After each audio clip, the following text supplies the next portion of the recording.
오늘의 말씀 열왕기하 8장 1절에서 15절까지 말씀입니다. 엘리사가 이전에 한 여인의 죽은 아들을 살려준 일이 있었는데 그 아이의 어머니에게 이렇게 말했었다. 부인은 가족을 데리고 이곳을 떠나서 가족이 몸부쳐 살만한 곳으로 가서 지내시오. 주님께서 기근을 명하셨기 때문에 이 땅에 7해 동안 기근이 들 것이오. 그 여인은 하나님의 사람이 한 그 말을 따라서 온 가족과 함께 7해 동안 블레셋 땅에 가서 몸부쳐 살았다. 7해가 다 지나자 그 여인은 블레셋 땅에서 돌아와서 자기의 옛집과 밭을 돌려달라고 호소하려고 왕에게로 갔다. 마침 그때의 왕은 하나님의 사람의 시종인 게하시와 이야기를 나누고 있었다.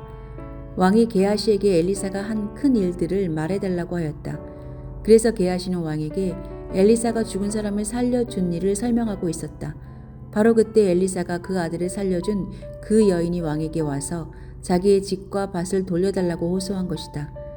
게하시는 높으신 임금님, 이 여인이 바로 그 여인입니다. 그리고 이 아이가 엘리사가 살려준 바로 그 아들입니다 하고 말하였다. 왕이 그 여인에게 그것이 사실인지를 묻자 그 여인은 사실대로 왕에게 말하였다. 왕은 신 한 사람을 불러서 이 여인의 일을 맡기고 명령을 내렸다. 이 여인의 재산을 모두 돌려주고 이 여인이 땅을 떠난 그날부터 지금까지 그 밭에서 난 소출을 모두 돌려주어라. 엘리사가 다마스쿠스에 갔을 때 시리아 왕 베나닷은 병이 들어 있었는데 어떤 사람이 왕에게 하나님의 사람이 이곳에 와 있다는 소식을 전하였다. 왕이 하사엘에게 말하였다. 예물을 가지고 가서 하나님의 사람을 만나시오. 그리고 그에게 내가 이 병에서 회복될 수 있겠는지를 주님께 물어보도록 부탁을 드려주시오. 하사엘은 다마스쿠스에서 가장 좋은 온갖 예물을 낙타 40마리에 가득 싣고 몸소 예를 갖추어 하나님의 사람을 만나러 갔다. 그리고 그의 앞에 서서 말하였다. 예언자님의 아들 같은 시리아 왕 베나닷이 나를 예언자님에게 보냈습니다. 왕은 자신이 이 병에서 회복되겠는가를 여쭈어 보라고 하였습니다. 엘리사가 그에게 말하였다. 가서 왕에게는 회복될 것이라고 말하시오. 그러나 주님께서는 그가 반드시 죽을 것이라고 내게 계시해 주셨소. 그런 다음에 하나님의 사람은 하사엘이 부끄러워 민망할 정도로 얼굴을 쳐다보다가 마침내 울음을 터뜨렸다. 그러자 하사엘이 예언자님 왜 우십니까 하고 물었다. 엘리사는 다음과 같이 말하였다. 나는 그대가 이스라엘 자손에게 어떤 악한 일을 할지를 알기 때문이요. 그대는 이스라엘 자손의 요새에 불을 찌를 것이고 젊은이들을 칼로 살해하며 어린아이들을 메어쳐 죽일 것이고 임신한 여자의 배를 가를 것이요. 하사엘이 물었다. 그러나 걔보다 나을 것이 없는 나 같은 사람이 어떻게 그런 엄청난 일을 저지를 수 있겠습니까? 그러자 엘리사가 말하였다. 주님께서 그대가 시리아 왕이 될 것을 나에게 계시하여 주셨소. 그는 엘리사를 떠나서 왕에게로 돌아갔다. 베나닷 왕이 그에게 물었다. 엘리사가 그대에게 무엇이라고 말하였소? 그가 대답하였다.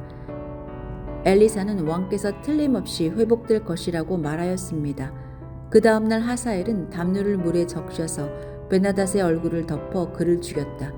하사엘이 베나닷의 뒤를 이어 시리아의 왕이 되었다.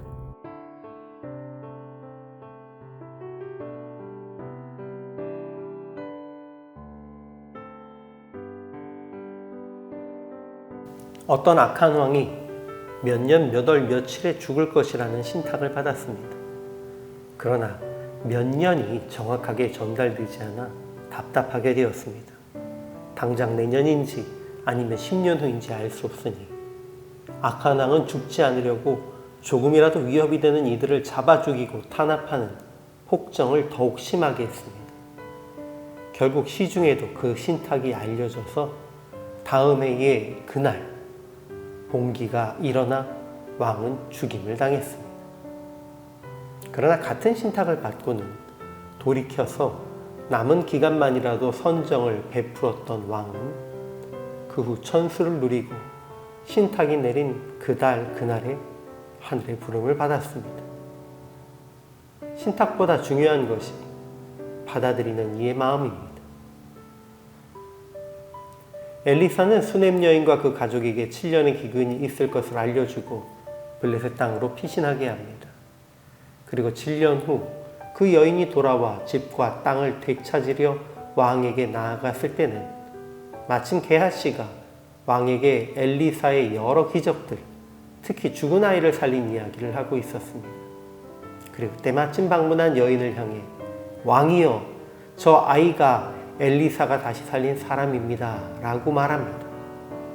이에 왕은 그 땅과 7년간의 소출을 돌려주게 합니다. 이후 엘리사는 다메섹에서 병든 아람 왕 벤하닷의 회복 여부를 묻는 하사엘에게 벤하닷은 죽고 그가 왕이 될 것을 전했습니다. 하나님은 당신이 사랑하는 이들을 끝까지 책임지십니다. 과거 엘리사를 통해 아들을 얻고 그 아들이 잠시 죽었던 수넴 여인의 가정은 7년간의 기근을 피할 수 있도록 엘리사의 인도하심을 받았습니다. 그러나 이에 그치지 않고 7년 만에 돌아와 왕 앞에 나아갔을 때는 마침 엘리사의 사환 게하시가 그 아들이 죽었다가 살아난 사건을 이야기하고 있었습니다. 그의 증언을 통해 수넴 여인의 가족은 땅과 7년간의 소산을 어려움 없이 돌려받았습니다. 하나님께서 그 아들의 숨을 잠시 멈추게 하신 사건의 의미가 바로 이 사건을 통해 풀리게 됩니다. 주님은 언제나 계획이 있으십니다. 그런데 엘리사가 하사엘을 만났을 때에 사건은 하나님의 심판의 계획에 관해 이야기합니다.